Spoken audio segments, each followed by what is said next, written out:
സർക്കാർ പ്ലീഡർ നിയമനത്തിലെ വിമർശനങ്ങൾക്ക് മുഖ്യമന്ത്രിയുടെ മറുപടി. ഇന്ത്യൻ ലോയേഴ്സ് കോൺഗ്രസിന് പരാതിയുണ്ടെന്നത് മാധ്യമവാർത്ത മാത്രമെന്നും ശുപാർശ നൽകിയത് ലോയേഴ്സ് കോൺഗ്രസ് സംസ്ഥാന കമ്മിറ്റിയെന്നുമാണ് വിശദീകരണം. KSU ലോ കോളേജ് യൂണിറ്റ് കമ്മിറ്റിയുടെ വിമർശനങ്ങൾ അദ്ദേഹം തള്ളി.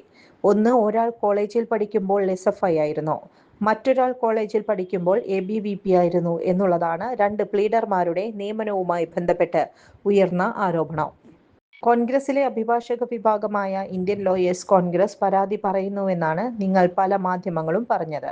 എന്നോട് ആരും പരാതി പറഞ്ഞിട്ടില്ല. ലോയേഴ്സ് കോൺഗ്രസ് ആണ് വിവാദമായ 2 പേരുകളും ശുപാർശ ചെയ്തത്. അവരുടെ പശ്ചാത്തലം പരിശോധിച്ചാണ് നിയമിച്ചത്. അവർ 2 പേരും ഇന്ത്യൻ ലോയേഴ്സ് കോൺഗ്രസിന്റെ ലോയർമാരാണ്.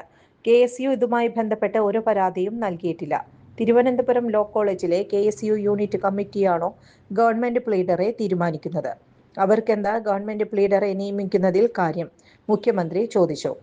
DMRC സമർപ്പിച്ച അതിവേഗ റെയിൽപാത പദ്ധതി റിപ്പോർട്ട് അപൂർണമെന്നും മുഖ്യമന്ത്രി പറഞ്ഞു. നിലവിലെ രൂപത്തിൽ പദ്ധതി നടപ്പാക്കില്ല. വിശദ പാരിസ്ഥിതിക പഠനത്തിന് വിദഗ്ധ സമിതി നിർദ്ദേശിച്ചെന്നും മുഖ്യമന്ത്രി പറഞ്ഞു. ഈ രൂപത്തിൽ പദ്ധതി ഏറ്റെടുക്കാനാവില്ല. റെയിലിന് പറ്റിയ പോരായ്മകൾ ഈ പദ്ധതിയിൽ ആവർത്തിക്കരുത് എന്നാണ് വിദഗ്ധ സമിതിയുടെ റിപ്പോർട്ട്. പാരിസ്ഥിതിക പഠനമില്ലാതെ പദ്ധതിയുമായി മുന്നോട്ടു പോകുന്നത് ഉചിതമല്ലെന്നും റിപ്പോർട്ട് പറയുന്നു. റിപ്പോർട്ട് പഠിച്ച് സർക്കാർ തുടർ നടപടികൾ സ്വീകരിക്കും. ചരക്ക് നീക്കത്തിന്റെ സാധ്യത പരിശോധിച്ചിട്ടില്ല, അതും പരിശോധിക്കണം. സാമ്പത്തിക വയബിലിറ്റി പഠിക്കണം, അദ്ദേഹം പറഞ്ഞു.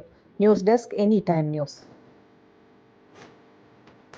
17 വർഷത്തെ ഈവന്റ് മാനേജ്മെന്റ് രംഗത്തെ സേവനം ജനശ്രദ്ധയാകർഷിച്ച Highlook party planet and events വടക്കാഞ്ചേരിയിൽ wedding catering service, birthday decoration, haldi property rentals, corporate event, exhibition, inauguration, travel tourism, photography and video, honeymoon package എന്നിവ ഇനി ഞങ്ങളിലൂടെ ആഘോഷമാക്കാം. Highlook party planet and events, Josons ബിഡേ, near saint Francis church, Vadakkanchery, Thrissur. Phone 9497558576, 9745451369.